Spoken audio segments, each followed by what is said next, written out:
Hey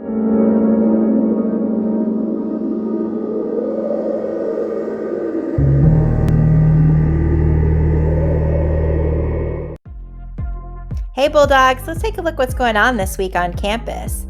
On Monday after school, the Science Club meets in room 404.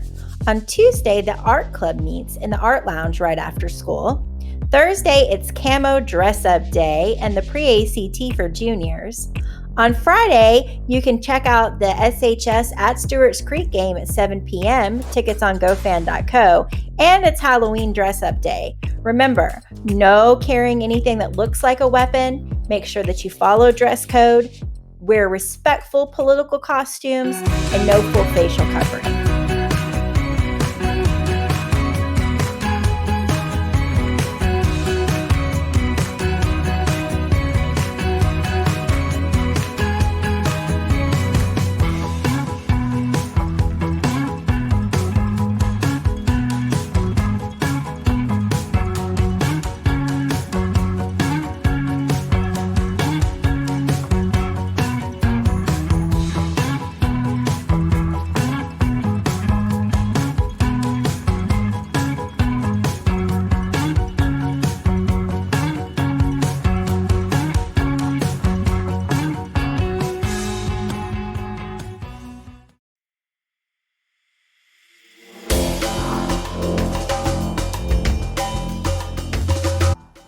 SHS.BNN.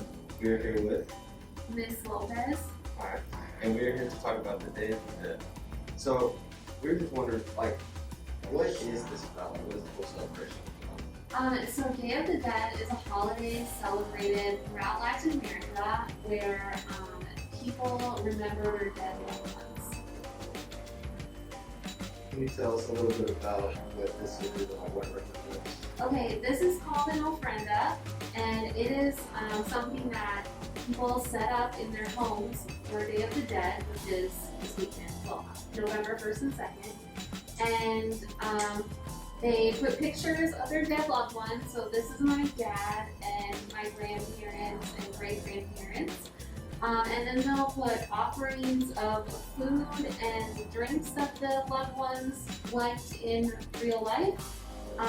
And then other decorations of like sugar skulls and other calaveras. And then they have candles, and they'll have real flowers, not your like fake, and incense. And on the night of Day of the Dead, so on November 1st, they light the candles and the incense because it's believed that the light and the smell of flowers and incense help guide spirits to the altar on Day of the Dead.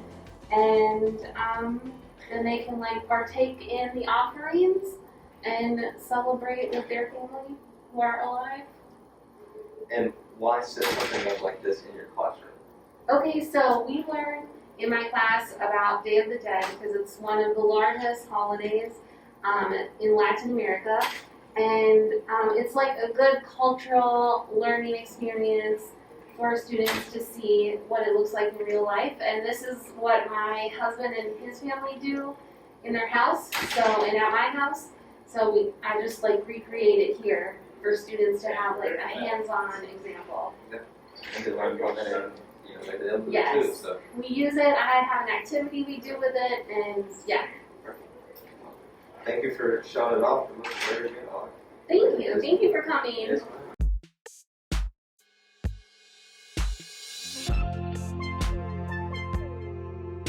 Hello, I'm Brennan from SHS.BNN. I'm here with Miss Aunt, Dana, and Carla. Miss Aunt, what are the requirements to join? The requirements to join the Interior Design Club is you have to be passing all of your classes. There's an application to fill out, and you need to participate in our community service projects and fundraisers. Dana, what has been your favorite activity in the club? Christmas last year, we had a meeting and we made gingerbread houses, even though they kind of failed. We've only been a club for 2 years, and we try and always incorporate lots of activities. And we always have a big fundraiser at the carnival Unfortunately, COVID has interrupted some of our plans. We had to cancel a field trip last year, and we're not sure this year what we're going to be able to do, but we're still trying to plan out. The officers and I are still trying to make some fun activities. Our first meeting is going to be on Halloween, or right before Halloween, and we're going to do some sort of Halloween-related activity. Sounds fun. I also forgot to mention that in order to be in the club, you have to be in one of the interior design classes.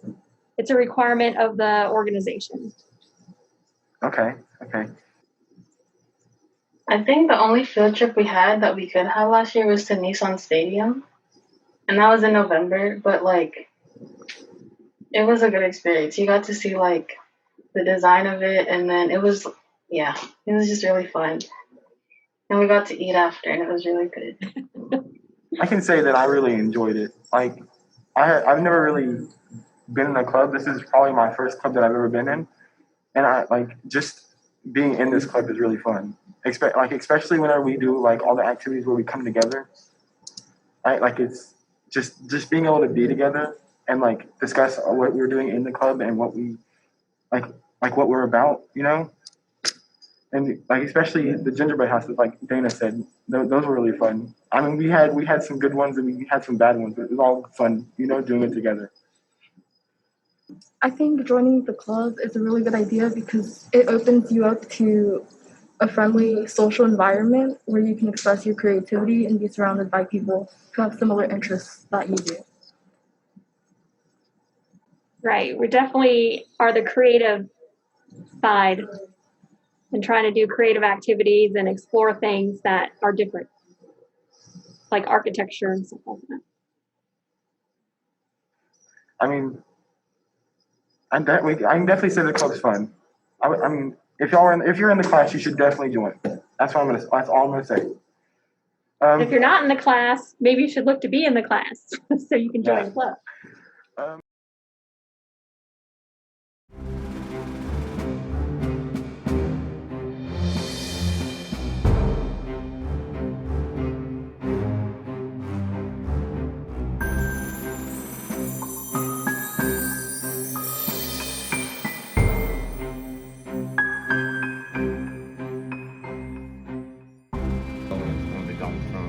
Yes, sir.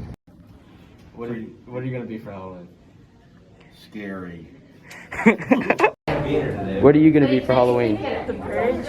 The what? The Purge. Okay, that's pretty cool. We're doing a word on the street. Are you gonna dress up for Halloween?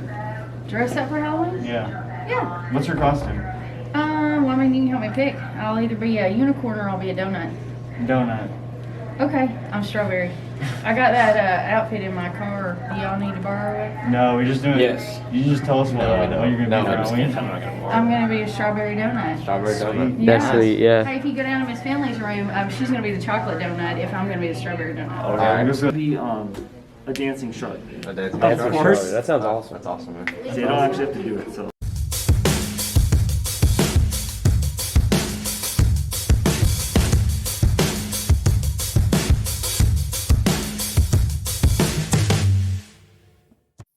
Welcome to CRC Sports News. I'm Cameron. And I'm Challen. And Ryan is not with us today. So for the Titans, their win 42-36 in overtime. Woo! I know, right? Over Houston. And Tannehill threw for 4 touchdowns and 1 interception. The big boy Derrick Henry ran for 212 yards. Oh, he's with a big 22, boy. I know, with 22 carries, averaging 9.6 yards per carry. He plays like a freaking character in Madden that you put 99 overall. So he's a real life. I know, it's insane. He's a beast. And Tanner Lewan, you know, he's always hurt. He has an ACL injury. I mean, we could have guessed that. We pay him too much to get injured. I know, right?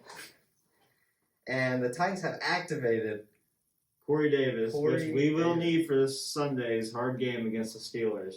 Hopefully we can win, and we can also be the only undefeated team in the AFC. Indeed. There's only 3, right? There is 2 in the AFC and 1 in the NFC. Seahawks, Yeah, 3 and total. then I'm not the Titans. And then the Titans and the Steelers are the AFC's undefeated teams. And now with the almighty Jets, what are they looking like? Oh, they're looking like hot garbage on a stick. I mean, it is what it is. I mean, personally, they're probably tanking for Trevor because everybody wants a piece of that Trevor. I mean, I want a piece of that Trevor, but Tannehill's the GOAT, so I'm fine with who we got. Because actually, they're 0-8 without. Since drafting him, they have never won a game without Sam Darnold. So every game they have won has been because of Sam Darnold. And without Sam Darnold, the offense averages an impressive 92 yards. I think the Antioch football team averages more yards, but that might be sugarcoating it. They're just absolutely just garbage, and Gase is somehow not getting fired for being a clown. This is 32nd career loss, losing by 10 points or more. Or more. Because we've seen with more. Oh, we've seen like a lot more. Oh. 30 plus more. And now for our NFL leaders. We have Dak Prescott with 1,856 yards, but Matt Ryan not very far behind with 1,843. I mean, unless Dak's hurt, so obviously unless Matt cannot get literally 13 yards next game, then Matt's gonna get it because I don't know. First play of the game, tries to throw a pass, gets absolutely destroyed by a lineman. He's injured for the rest of his career.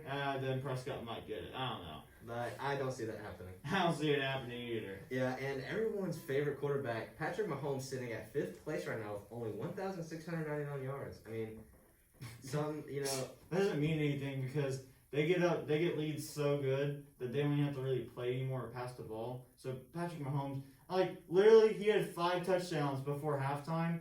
He could have easily set the record. I almost said record, but record this year. But they're just like, nah, let's just not because I don't want to embarrass this team for the rest of their NFL representation. Yeah, for the whole. Because the Titans that one time against the Patriots. Yeah, that's our most embarrassing loss ever. Mm-hmm. So. People don't want to hand out those kind of L's like that anymore. So. And honestly, they have so many assets that they can just hand the ball off to. And honestly, you don't need to get people hurt. Oh, talk about assets. They got one last week. Yeah. Thanks, Jets. Okay, rushing leaders. We got some guy named Derrick Henry. Who have we heard of him? Or? No, I don't think we have. I don't think the news is talking about him at all. Some guy named Clyde. I know he is, but he's from KC. I did not know that he was second in rushing. I don't think he's gonna be anymore because now they got Le'Veon. I don't know. Cook. He's been cooking it up. Yeah, he's been cooking it up. Nice. We got Drake. Who knows? Getting traded from the Dolphins would be that great for his career. And then Ronald Jones from Tampa Bay. And then catch us up with the wide receivers. The wide receivers here. Hopkins at first. Number 1. Yeah. And then a weird one at second. I know, right? Robbie Anderson from Carolina. I didn't even hear him. I don't even know what to say. And then we got Diggs. Yeah. We got Ridley, and then Jefferson in 5th. And so the sacks and then the sack leaders. Obviously, it's Aaron Donald. It's just a duh. And then we got Myles Garrett. He's chilled out. He doesn't take the helmet anymore, so he's doing really good this year. So yes, he is. All in all, these leaders are pretty nice right now. Hope Derek will win the rushing title again. I agree. I'm a Titans fan, so of course. So I think he will. Yeah. And also, real quick, who do you think's gonna win the World Series and how many games? I think Dodgers in 5, but Dodgers in 5. I think too. I just think the Dodgers have it. They finally have it this year. They got the perfect matchup. The stars are aligned. Just everything is there for them to just get the win. I agree. It's been 30 years since they got a World Series win, so it's about time. Yeah, and unfortunately, me as a Braves fan took a big L. 4 straight games they lost. Y'all just don't like the playoffs. I guess not. We went straight undefeated and then had to. Yeah. It was tough. Definitely. And 15-1, we lost against the Dodgers. That was just embarrassing. Talk about embarrassing losses. Yeah. Embarrassing. Okay, so that will wrap up today's episode of what? CRC News. I'm Cameron. And I'm Challen. And Ryan. We'll see y'all next.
This week's College of the Week is Lipscomb University.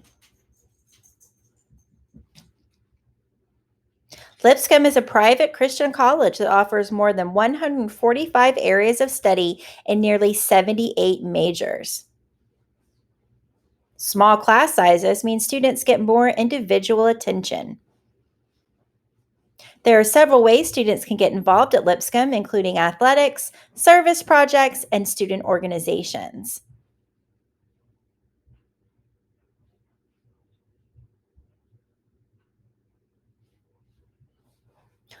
Consistently, more than 90% of Lipscomb alums begin jobs or graduate school within 1 year of graduation.